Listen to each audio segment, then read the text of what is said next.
Good evening, welcome. Tonight's reading is a story titled My Father's Trees in Dehra. And as usual, this is from this collected short stories of Ruskin Bond. I hope you are liking this series. So today's story is titled My Father's Trees in Dehra. It goes this way. Our trees still grow in Dehra. This is one part of the world where trees are a match for man. An old peepal tree may be cut down to make way for a new building. Two peepal trees will sprout from the walls of the building. In Dehra, the air is moist, the soil hospitable to seeds and probing roots. The valley of Dehradun, lies between the first range of the Himalayas and the smaller but older Shivalik range. Dehra is an old town, but it was not in the reign of Rajput princes or Mongol kings that it really grew and flourished. It acquired a certain size and importance with the coming of British and Anglo-Indian settlers. The English have an affinity with trees, and in the rolling hills of Dehra, they discovered a retreat which, in spite of snakes and mosquitoes, reminded them just a little bit of England's green and pleasant land.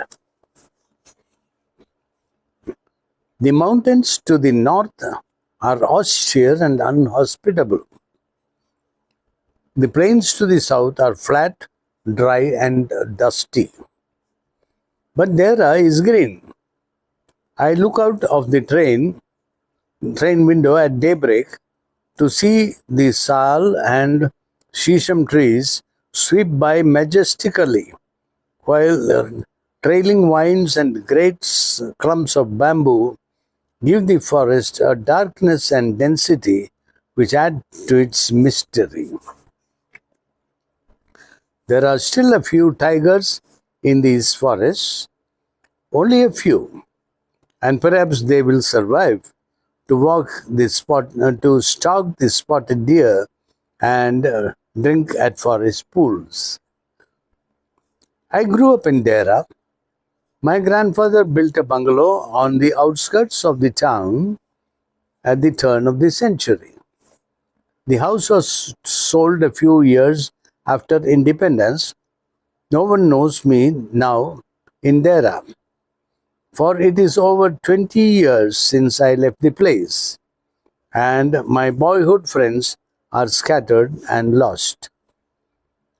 And although the India of Kim is no more, and the Grand Trunk Road is now a procession of trucks instead of a slow-moving caravan of horses and camels, India is still a country in which people are easily lost and quickly forgotten.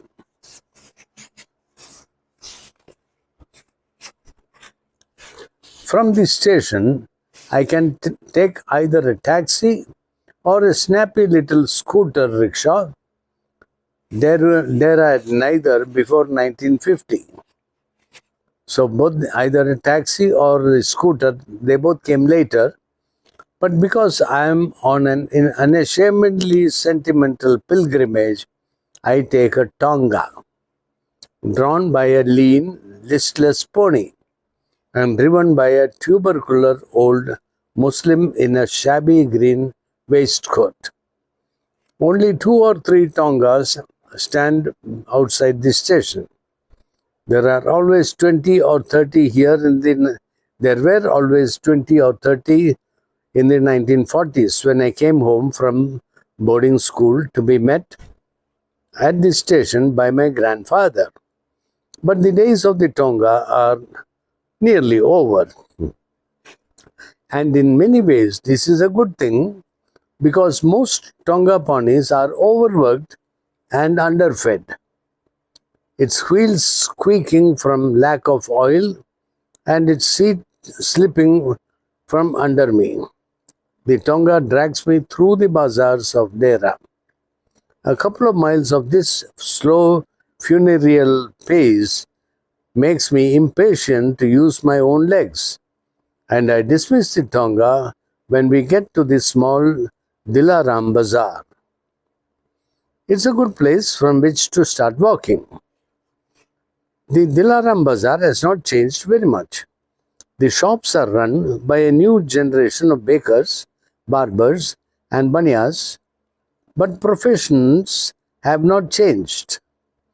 The cobblers belong to the lower castes, the bakers are Muslims, the tailors are Sikhs, boys still fly kites from the flat rooftops, and women wash clothes on the canal steps.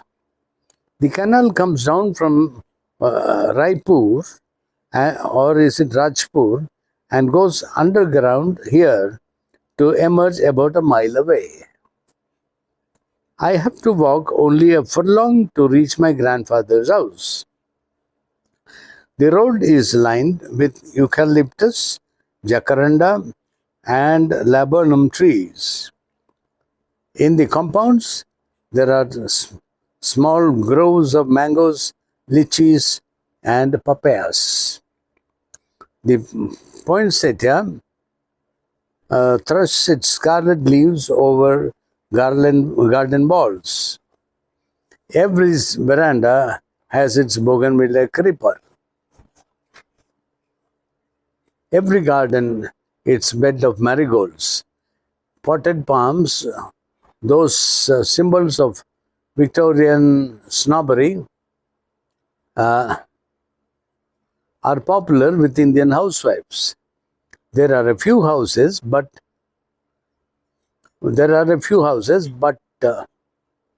most of the bungalows were built by old India hands on their retirement from the army and the police or the railways. Retirement from the army, the police, or the railways. Most of the present owners are Indian businessmen or government or officials. I am standing outside my grandfather's house.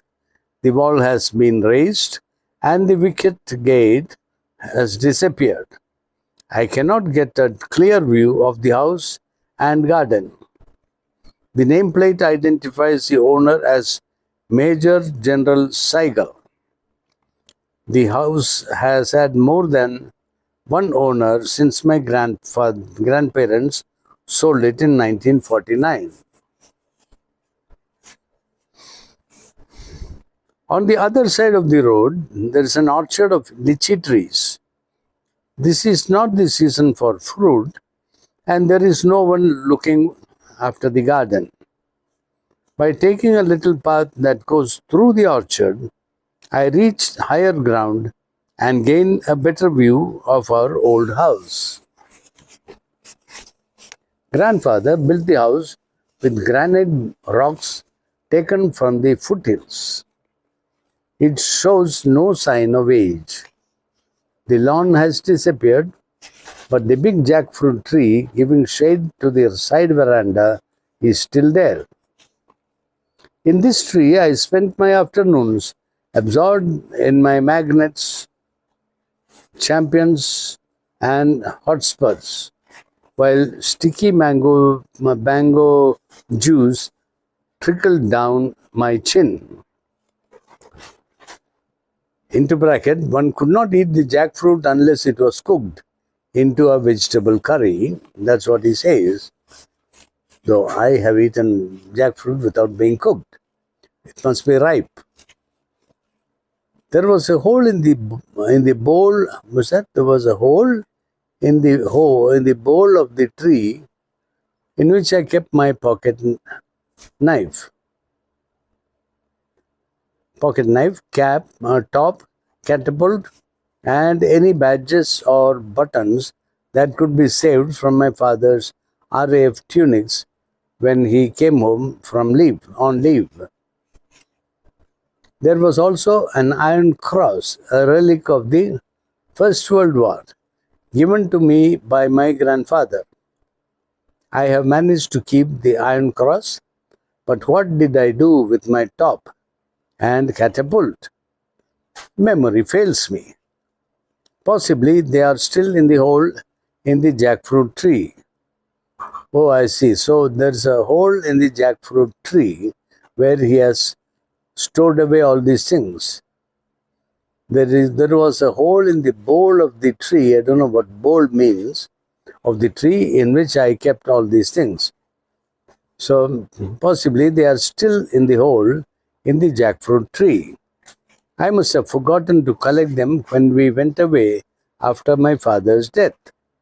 I am seized by a whimsical urge to walk in at the gate, climb into the branches of the jackfruit tree, and recover my lost possessions. What would the present owner, the Major General retired, have to say if I politely asked permission to look for a catapult left behind more than 20 years ago? That's interesting. An old man is coming down the path through the lychee trees. He is not a Major General but a poor street vendor.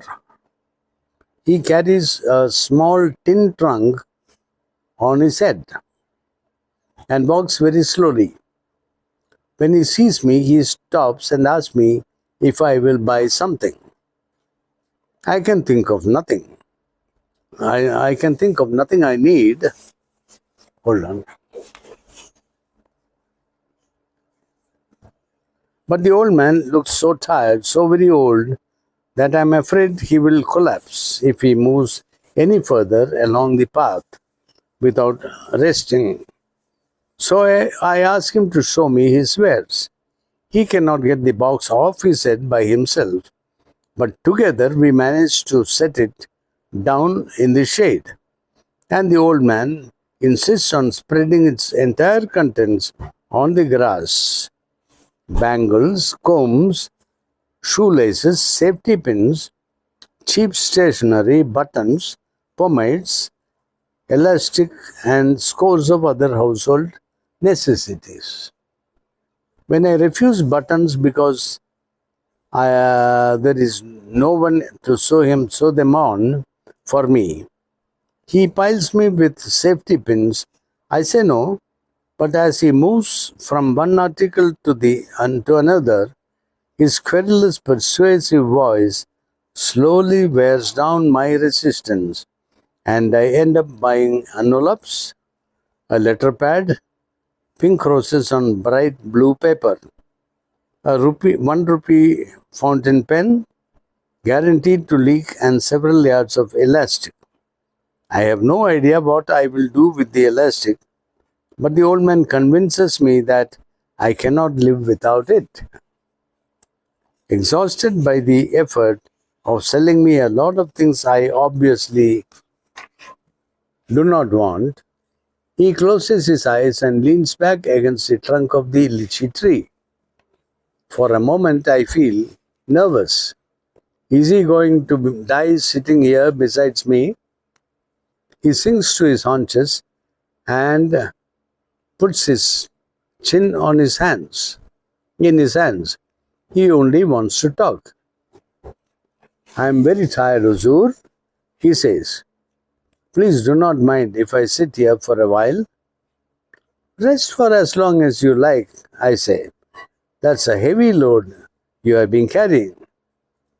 He comes to life at the chance of a conversation and says, when I was a young man, it was nothing. I could carry my box up from Rajpur to Mussoorie, to the bridle path, 7 steep miles. But now I find it difficult to cover the distance from the station to Dilaram Bazaar. Naturally, you are quite old. I am 70, Sahib, he said. You look very fit for your age. I say this to please him. He looks frail and brittle. Isn't there someone to help you? I asked. I had a servant boy last month, but he stole my earnings and ran off to Delhi. It was so sad. Pavam. I wish my son was alive. He would not have permitted me to work like a mule for a living. But he was killed in the riots in 1947. Have you no other relatives? I asked. I have outlived them all. This is the curse of a healthy life. Your friends, your loved ones all go before you. And at the end, you are left alone. That's very sad. But I must go too before long. The road to the bazaar seems to grow longer every day. The stones are harder. The sun is hotter in the summer, and the wind is much colder in the winter. Even some of the trees that were there in my youth have grown old and have died. I have outlived the trees. He has outlived the trees. He is like an old tree himself, gnarled and twisted. I have the feeling that if he falls asleep in the orchard, he will strike root there, sending out crooked branches. I can imagine a small bent tree wearing a black waistcoat, a living scarecrow. He closes his eyes again, but goes on talking. The English Mem Sahibs would buy great quantities of elastic. Today it is ribbons and bangles for the girls and combs for the boys. But I do not make much money, not because I cannot walk very far. How many houses do I reach in a day? 10, 15. But 20 years ago, I could visit more than 50 houses. That makes a difference. Have you always been here? Most of my life. I was here before they built the motor road to Mussoorie. I was here when the Sahibs had their own carriages and ponies, and the Mem Sahibs their own rickshaws. I was here before there were any cinemas. I was here when the Prince of Wales came to Dehradun. Oh, I've been here a long, long time, Huzur. I was here when that house was built, he says, pointing with his chin towards my grandfather's house. 50, 60 years ago, it must have been. I cannot remember exactly. What is 10 years when you have lived 70? But it was a tall, red-bearded Sahib who built that house. He kept many creatures as pets. A kachua, that's a turtle, a turtle was one of them, and there was a python which crawled into my box one day and gave me a terrible fright. The Sahib used to keep it hanging from his shoulders like a garland. His wife, the Bara Mem, always bought a lot from me, lots of elastic. And there were sons, one a teacher, another in the Air Force, and there were always children in the house. Beautiful children, but they went away many years ago. Everyone has gone away. I did not tell him that I am one of the beautiful children. I doubt if he will believe me. His memories are of another age, another place, and for him, there are no strong bridges into the present. But others have come, I said. True, and that is as it should be. That's not the complaint. My complaint, should God be listening, is that I have been left behind. He gets slowly to his feet and stands over his shabby tin box, gazing down at it with a mixture of disdain and affection. I help him to lift the balance and balance it on his flattened cloth flattened cloth on his head. He does not have the energy to turn and make a salutation of any kind, but setting his sights on the distant hills, He walks down the path with steps that are shaky and slow, but still wonderfully straight. I wonder how much longer he will live.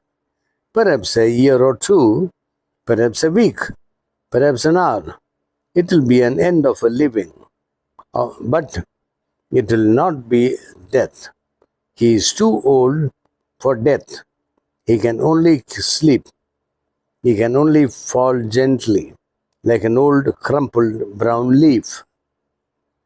I leave the orchard. The bend in the road hides my grandfather's house. I reach the canal again. It emerges from under a small culvert where ferns and maidenhair grow in the shade. The water coming from a stream in the foothills rushes along with a familiar sound. It does not lose its momentum until the canal has left the gently sloping streets of the town. There are new buildings on this road, but the small police station is housed in the same old lime-washed bungalow. A couple of off-duty policemen, partly partly uniformed but with their pajamas on, stroll hand in hand on the grass verge, holding hands with persons of the same sex. Of course, is common practice in northern India and denotes no special relationship. I cannot forget this little police station. Nothing very exciting ever happened in its vicinity. In 1947, communal riots broke out in Delhi. Then bodies were regularly fished out of the canal and dumped on a growing pile in the station compound.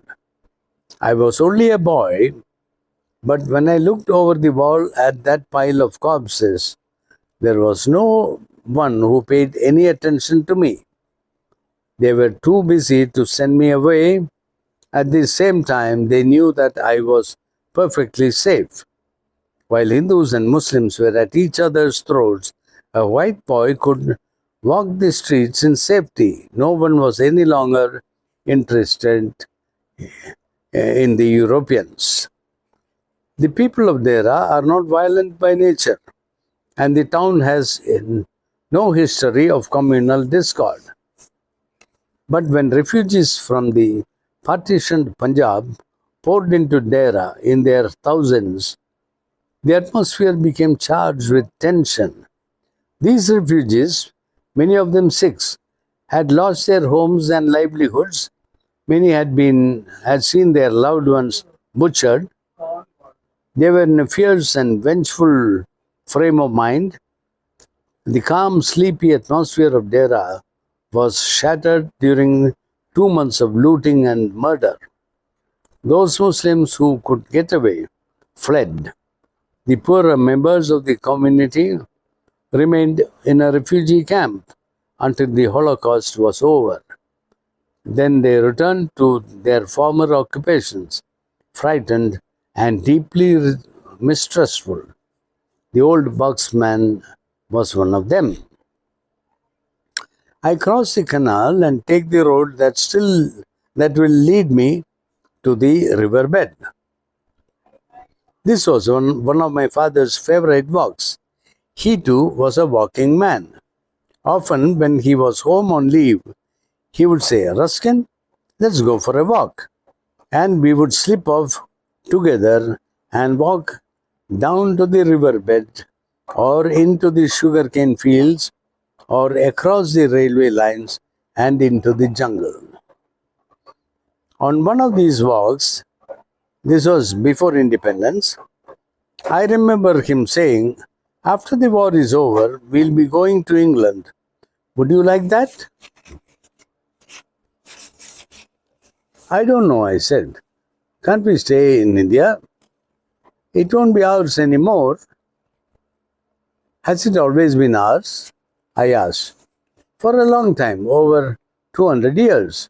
But we have to give it back now. Give it back to whom? I asked. I was only 9 at that time. Give it back to the Indians, he said. The only Indians I had known till then were my ayah and the cook and the gardener and their children. And I could not imagine them wanting to be rid of us. The only other Indian who came to the house was Dr. Ghosh, and it was frequently said of him that he was more English than the English. I could understand my father better when he said, after the war, there'll be a job for me in England. There'll be nothing for me here. So I understood better. The war had at first been a distant event, but somehow it kept coming closer. My aunt, who lived in London with her 2 children, was killed with them during an air raid. Then my father's younger brother died of dysentery on the long walk out from Burma. Both these tragic events depressed my father. Never in good health, he had been prone to attacks of malaria. He looked more worn and wasted every time he came home. His personal life was far from being happy, and he and my mother had separated, she to marry again. I think he looked forward a great deal to the days he spent with me, far more than I could have realized at that time.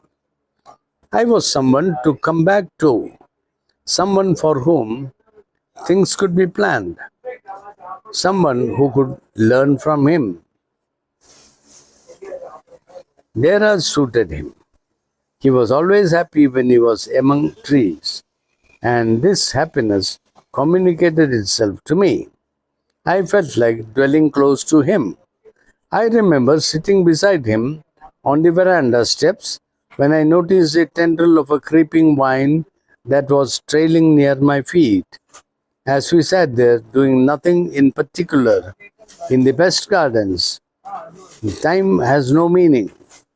I found that the tendril was moving almost imperceptibly away from me and towards my father.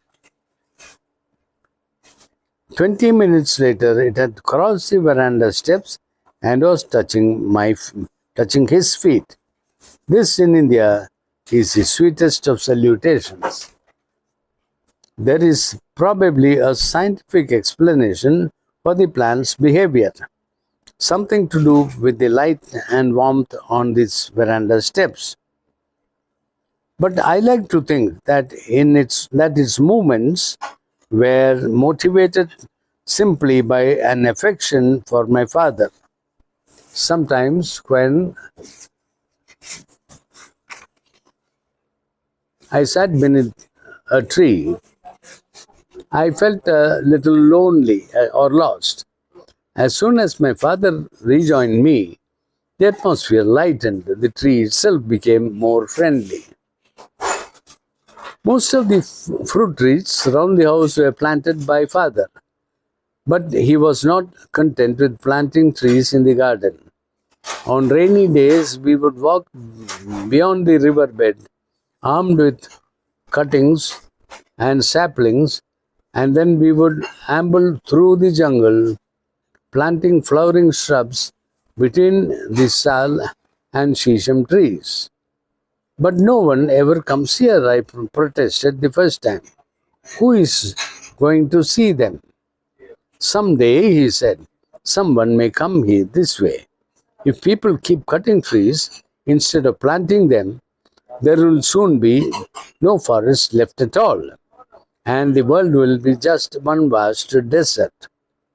The prospect of a world without trees became a sort of nightmare for me. And one reason why I shall never want to live on a treeless moon. And I assisted my father in his tree planting with great enthusiasm. One day the trees will move again, he said. They have been standing still for thousands of years. There was a time when they could walk about like people. But someone cast a spell on them and rooted them so to one place. But they are always trying to move. See how they reach out with their arms? That's very quaint. We touched an island, a small rocky island in the middle of a dry riverbed.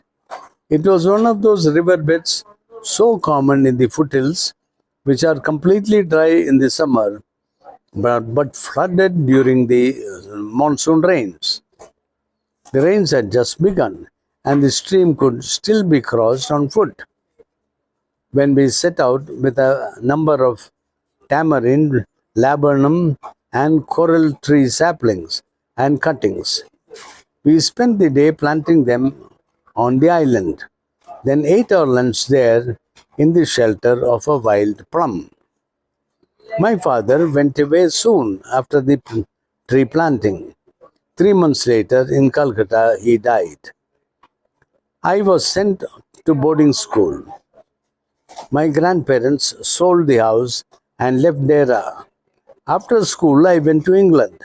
The years passed. My grandparents died.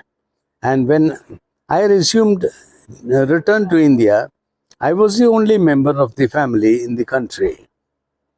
And now I am in Dehra again and on the road to the riverbed. The houses with their trim gardens are soon behind me, and I am walking through the fields of flowering mustard, which make a carpet of yellow blossom stretching away towards the jungle and the foothills. The riverbed is dry at this time of the year. A herd of skinny cattle graze on the short brown grass at the edge of the jungle. The sal trees have been thinned out. Could our trees have survived? Will our island be there, or has some flash flood during a heavy monsoon washed it away completely? As I look across the dry watercourse, my eye is caught by the spectacular red plumes of the coral blossom. In contrast with the dry rocky riverbed, the little island is a green oasis. I walk across to the trees and notice that a number of parrots have come to live in them. A quail challenges me with a rising, "Who are you? Who are you? Who are you?" But the trees seem to know me. They whisper among themselves and beckon me nearer. And looking for around, I find that other trees and wild plants and grasses have sprung up under the protection of the trees we planted. They have multiplied. They are moving. In this small forgotten corner of the world, my father's dreams are coming true, and the trees are moving again. That's a nice little story. I hope you liked it. Bye.